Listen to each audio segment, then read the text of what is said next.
ദേ ഇത് മുഴുവനും ഞാൻ യൂസ് ചെയ്ത് കംപ്ലീറ്റ് ആക്കിയിട്ടുള്ള മോയ്സ്ചറൈസേഴ്സ് ആണ്. ഒരു ഇൻട്രൊഡക്ഷന്റെയും ആവശ്യം പോലും ഇല്ലാത്ത അത്രയ്ക്കും പോപ്പുലർ ആയിട്ടുള്ള മോയ്സ്ചറൈസേഴ്സ് ആണ്. പോൺസിന്റെ തന്നെ ഈ രണ്ട് വേരിയൻസിൽ വരുന്ന മോയ്സ്ചറൈസേഴ്സ് നമുക്ക് ഡീറ്റെയിൽ ആയിട്ടൊന്ന് കമ്പയർ ചെയ്ത് നോക്കാം. അതിൽ ഫസ്റ്റ് വൺ വന്നിട്ട് പോൺസിന്റെ ലൈറ്റ് മോയ്സ്ചറൈസർ ആണ്. ഇത് ആക്ച്വലി ഒരു ക്രീം ബേസ്ഡ് മോയ്സ്ചറൈസർ ആണ്. ഡ്രൈ ടു നോർമൽ സ്കിൻ ആണെന്നുണ്ടെങ്കിൽ നിങ്ങൾക്ക് നല്ലൊരു ഹൈഡ്രേഷൻ തരും. ഇത് നല്ല തിക്ക് ആയിട്ടുള്ള കൺസിസ്റ്റൻസി ആണ്. അതുകൊണ്ട് നിങ്ങളുടേത് ഒരു ഓയിലി സ്കിൻ ടൈപ്പ് ആണെങ്കിൽ ഇത് സ്കിപ്പ് ചെയ്തേക്കാം. ഇത് നിങ്ങൾക്ക് മാച്ച് ആവില്ല. അപ്ലൈ ചെയ്യുമ്പോഴത്തേനും നല്ലൊരു ക്രീമി ഫിനിഷിംഗ് ഉണ്ട്. ഇത് അത്ര ക്യുക്ക് അബ്സോർബിംഗ് ആയിട്ട് എനിക്ക് തോന്നിയിട്ടില്ല. പക്ഷെ വൺസ് അത് അബ്സോർബ് ആയിട്ടുണ്ടെങ്കിൽ നല്ലൊരു ഹൈഡ്രേഷൻ ലോക്ക് തന്നെയായിരിക്കും. സ്കിൻ നല്ല പോലെ ഹൈഡ്രേറ്റഡ് ആയിട്ടിരിക്കും. ഇതിൽ വിറ്റമിൻ ഇ ആൻഡ് ഗ്ലിസറിൻ ഉള്ളതുകൊണ്ട് തന്നെ സ്കിൻ നല്ല പോലെ സോഫ്റ്റ് ആയിട്ട് മെയിൻറ്റെയിൻ ചെയ്യാൻ പറ്റും. എല്ലാ പ്രൊഡക്ട്സും എല്ലാവരുടെ സ്കിന്നിലും ഒരേപോലെ ആവണമെന്നില്ല. സോ എന്തായാലും നിങ്ങൾ പർച്ചേസ് ചെയ്യുമ്പോഴത്തേനും പാച്ച് ടെസ്റ്റ് എന്തായാലും ചെയ്തിരിക്കുക. നല്ല തിക്കായിട്ട് ഹൈഡ്രേഷൻ വേണമെന്നുണ്ടെങ്കിൽ ഇത് ചൂസ് ചെയ്തോളൂ. നിങ്ങൾക്ക് പേഴ്സണലി പോൺസിന്റെ പ്രൊഡക്ട്സ് യൂസ് ചെയ്തിട്ട് എങ്ങനെയാണെന്നുള്ളതൊന്ന് കമന്റ് ചെയ്തേക്കാം. ഈ പ്രൊഡക്ട്സ് കുറച്ച് സ്കിൻ ഡാർക്കൻ ചെയ്യുന്ന കുറച്ച് റിവ്യൂസിൽ കണ്ടിട്ടുണ്ട്. പക്ഷെ എനിക്ക് പേഴ്സണലി അങ്ങനെ തോന്നിയിട്ടില്ല കേട്ടോ.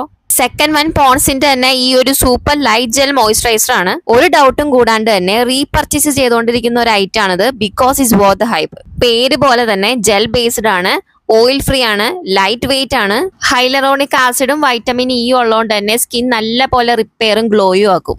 Oily and acne prone skin ഉള്ളവർക്ക് നല്ല പെർഫെക്റ്റ് ചോയ്സ് ആണ്. ഇതിലെനിക്ക് ഇഷ്ടപ്പെട്ട കാര്യം എന്താണെന്ന് വെച്ചിട്ടുണ്ടെങ്കിൽ നമ്മൾ സ്കിന്നിൽ ഇത് അപ്ലൈ ചെയ്യുന്നതിനും നല്ലൊരു കൂളിംഗ് ഫീലിംഗ് ഉണ്ടാവും കേട്ടോ. ഇതിന്റെ കൺസിസ്റ്റൻസി ആണ് എന്റെ പൊന്നോ അടിപൊളി. റണ്ണി ഓർ വാട്ടറി ടെക്സ്ചർ ആണ്. അബ്സോർബ് ആവും എന്നൊക്കെ വെച്ചിട്ടുണ്ടെങ്കിൽ ഇതാണ് അത്രയ്ക്ക് നല്ല ക്യുക്ക് അബ്സോർബിംഗ് ആണ്. നിങ്ങളുടേത് നല്ല ഡ്രൈ സ്കിൻ ആണെങ്കിൽ ഇത് അത്രയ്ക്ക് ആപ്റ്റ് ആയിരിക്കില്ല. നോർമൽ ടു ഓയിലി സ്കിൻ ആണെങ്കിൽ എന്തായാലും നിങ്ങൾക്ക് ഇത് മാച്ച് ആവും. എന്റേത് കോമ്പിനേഷൻ സ്കിൻ ടൈപ്പ് ആണെങ്കിൽ പോലും എനിക്കിത് ഭയങ്കര ഇഷ്ടമാണ്. ഈ ഒരു മോയ്സ്ചറൈസർ എനിക്ക് ഫേസിൽ അപ്ലൈ ചെയ്യുമ്പോഴത്തേനും 2 ലെയേഴ്സ് ആയിട്ട് അപ്ലൈ ചെയ്യുമ്പോഴാണ് ഇച്ചിരി കൂടി ഒരു സ്യൂട്ടബിൾ ആയിട്ട് തോന്നിയിട്ടുള്ളത്. അതുപോലെ ഈ രണ്ട് മോയ്സ്ചറൈസേഴ്സും ഭയങ്കര അഫോർഡബിൾ ആണ്. അണ്ടർ 250 റുപ്പീസിന് നമുക്ക് നൈക്കയിലും പർപ്പിളിലൊക്കെ അവൈലബിൾ ആണ്. നിങ്ങൾ ഇതുവരെ ഇത് പർച്ചേസ് ചെയ്ത് നോക്കിയിട്ടില്ലെങ്കിൽ ഓൺലൈനിലൊക്കെ ചെറിയ ഗ്രാമിന്റെ സാമ്പിൾസ് ഉണ്ടാവും. അത് വാങ്ങിച്ചൊന്ന് ട്രൈ ചെയ്ത് നോക്കുക. ഇപ്പൊ തന്നെ ഈ വീഡിയോയിൽ കാണിക്കുമ്പോൾ മനസ്സിലായിട്ടുണ്ടാവും രണ്ടിന്റെയും ടെക്സ്ചർ രണ്ടും രണ്ടാണ്. അതുപോലെ മോയ്സ്ചറിന്റെ കാര്യത്തിലും രണ്ടും എൻറ്റയർലി ഡിഫറെന്റ് ആണ്. ഞാൻ ആദ്യം അപ്ലൈ ചെയ്തിട്ടുള്ളത് ലൈറ്റ് മോയ്സ്ചറൈസർ ആണ്. സെക്കൻഡ് ഞാൻ സൂപ്പർ ലൈറ്റ് ജെല്ലാണ് അപ്ലൈ ചെയ്തിട്ടുള്ളത്.